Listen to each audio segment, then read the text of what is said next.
que é liberdade de expressão? Liberdade de expressão é o direito de qualquer um se manifestar livremente sem medo ou censura da parte do governo e de outros membros da sociedade. Liberdade de expressão é você falar as suas opiniões de forma saudável, sem preconceito, racismo, homofobia, intolerância religiosa, machismo, entre outros. Devemos nos expressar de forma correta e com responsabilidade. Sim, existe sim uma lei. Artigo 220. A manifestação do pensamento, a criação, a expressão e a informação, sob qualquer forma, processo ou veículo, não sofrerão qualquer restrição observado o disposto nesta Constituição. Ditadura militar é o regime político no qual membros das Forças Armadas de um país centralizam política e administrativamente o poder de um Estado em suas mãos, negando à maior parte dos cidadãos a participação e a decisão nas instituições estatais. Houve uma ditadura militar no Brasil que começou em 31 de março de 1964, com a deposição do presidente João Goulart. O regime militar durou 21 anos, estabeleceu a censura de imprensa, restrição aos direitos políticos e a perseguição policial aos opositores do regime. Como é difícil acordar calado, se na calada da noite eu me dano. Quero lançar um grito desumano, que é uma maneira de ser escutado. Esse silêncio todo me atordoa. Atordoado eu permaneço atento, na arquibancada pra qualquer momento ver emergir o monstro da lagoa. Pai, afasta de mim esse cálice. Pai, afasta de mim esse cálice. Pai, afasta de mim esse cálice de vinho tinto de sangue. Mulheres e liberdade de expressão. O que tem a ver? Bom, as mulheres desde sempre tiveram que lutar pelo seu direito de fala, por todos os seus direitos, na verdade. Pois elas viviam e vivem sofrendo tentativas de silenciamento, e isso vem de muito tempo atrás. As mulheres vivem uma constante luta pelos seus direitos, afinal, se elas não se manifestarem, se elas não fizerem barulho, elas não serão ouvidas, pois infelizmente elas precisam ter que lutar para obter o mínimo que são os seus direitos. Porém, graças a todo o barulho, manifestações e protestos, elas já conseguiram conquistar muitas coisas ao longo dos anos, como o direito de frequentar escolas, direito ao voto, leis e até mesmo o direito de portar um cartão de crédito. Acreditam? Parece e é absurdo elas terem que ter lutado e lutarem por coisas básicas como essas. Ainda por cima, na maioria das vezes sofrendo consequências por isso. Consequências por simplesmente estarem lutando pelos seus direitos. No Brasil, uma mulher é vítima de feminicídio a cada 7 horas.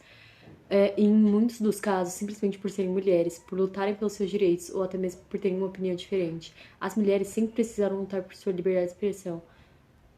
E é isso que elas, as mulheres, têm a ver com o tema. A liberdade religiosa deriva da liberdade de pensamento, uma vez que, quando é mantida exteriorizada, torna-se uma forma de manifestação do pensamento. Pesquisas mostram que as religiões mais conhecidas aqui no Brasil é católica, apostólica, romana, evangélica, pentecostais, evangélicos das missões espírita, afro-brasileira, que é o Umbanda, Quimbanda, etc., e judaica.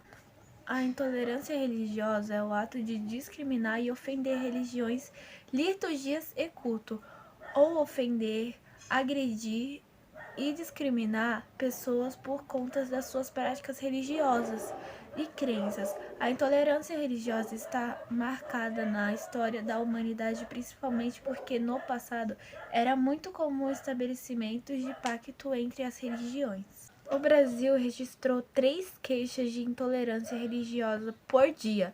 Em 2022, o total já chegou a 545 no país.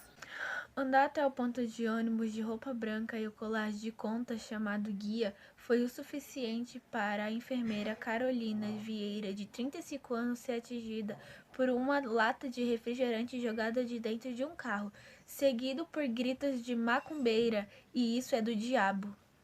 Em outro caso, a idosa de 65 anos sofreu ferimentos no rosto, na boca e no braço a ser agredida por pedradas em Nova Iguaçu, na Baixada Fluminense.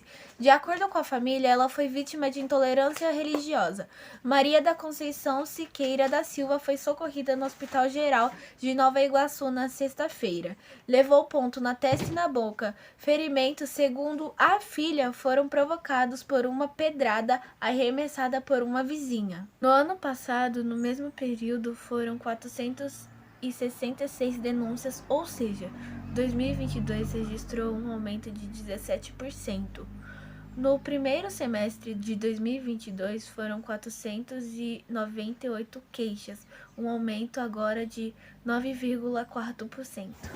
Os estados que mais acontecem intolerância religiosa são São Paulo, com 111 casos, Rio de Janeiro, com 97, Minas Gerais, com 51, Bahia, com 39, Rio Grande do Sul, com 26 casos, Ceará, com 11 e Pernambuco, com 13. Devemos combater a intolerância religiosa defendendo os direitos individuais, promovendo os acessos a informações com conhecimento, discussões e debates e outros. Hoje em dia as religiões estão uma contra as outras, mas as pessoas estão esquecendo que todas as religiões têm o mesmo fundamento, que é amor, respeito e simpatia. Modos de expressão na história da indumentária e vestuário a partir do século XVII. A indumentária tem muita relação com o poder social através dos séculos. A monarquia expressava sua riqueza não apenas por comportamentos, como também pelos seus trajes extravagantes, sempre carregados de ouro e pedras preciosas, bem como a presença de cores vibrantes, estampas, peles animais e tecidos considerados luxo para a época, como linho e seda. Essa forma de expressão permanece durante o século XVIII, até que com o surgimento da burguesia durante o século XIX, as coisas mudam drasticamente, com esses pequenos comerciantes passando a imitar os aspectos tanto de comportamento quanto de aparência desses monarcas, o que passa a irritar essas figuras soberanas, que passam a se igualar às demais classes. Uma curiosidade é que até então a moda não era vista como um aspecto majoritariamente feminino, muito pelo contrário. A população masculina tinha bastante interesse nos formatos de vestimenta, porém, a partir do final do século XIX, a moda passa a ser vista como algo fútil, na qual homens não deveriam perder seu tempo. Na década de 1920, as mulheres passaram a usar roupas mais leves e com menos tecidos. Na década de 40, com a influência da Segunda Guerra Mundial, a indústria da moda acabou diminuindo a demanda e consumo, já que grandes marcas passaram a financiar a guerra. Portanto, as pessoas tiveram que arranjar novas formas de se expressar por meio de suas vestimentas. Como, por exemplo, as mulheres que passaram a usar calças pantalonas que imitavam a modelagem de uma saia comum, já que agora elas precisavam se inserir em trabalhos antes considerados masculinos, já que os homens estavam em guerra. Nos anos de 1970 e 80, notamos a volta das expressões por meio do vestuário, mais forte e presente no público masculino, assim como a presença de cores vibrantes e muitas estampas, decotes e diferentes tipos de cortes.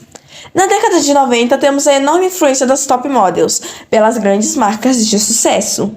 Atualmente, com a presença das fast fashions, a moda passa a ser consumida e mudada muito mais facilmente. Encontramos diversas formas de expressões por meio dos vestuários, daí que surge o conceito dos 7 estilos universais, tal como a desconstrução do conceito de gênero no mundo da moda através da mídia e de grandes celebridades. Vamos falar sobre a liberdade de expressar nossa sexualidade.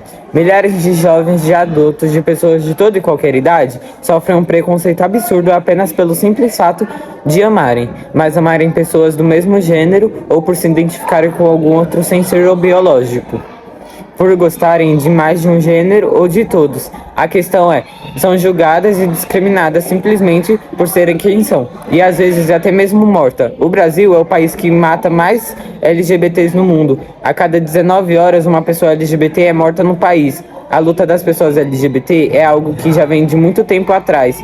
E antigamente o preconceito era ainda maior e pior, pois a prática de homofobia sequer tinha consequência, e as pessoas eram muito intolerantes quanto a isso. No Brasil, apenas em 2019, a homofobia passou a ser considerada crime e ganhou uma lei, mas isso no Brasil. Pois em outros países é considerado crime o afeto em público entre pessoas homossexuais ou até mesmo ser, como por exemplo no Afeganistão, Catar, Singapura, Irã, Líbano, Marrocos, entre outros.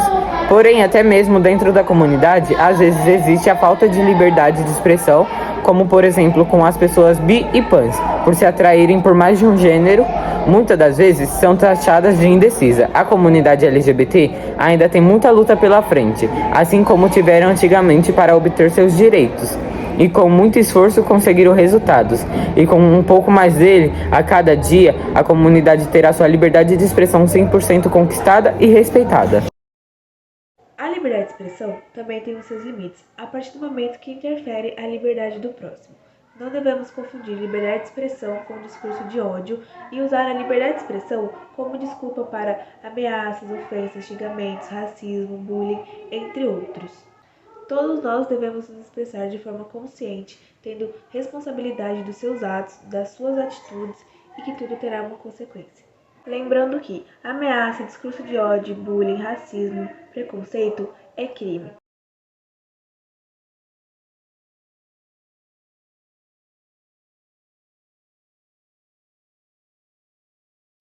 Se liga lá nessa comunicação, se liga aí, se liga lá, se liga então.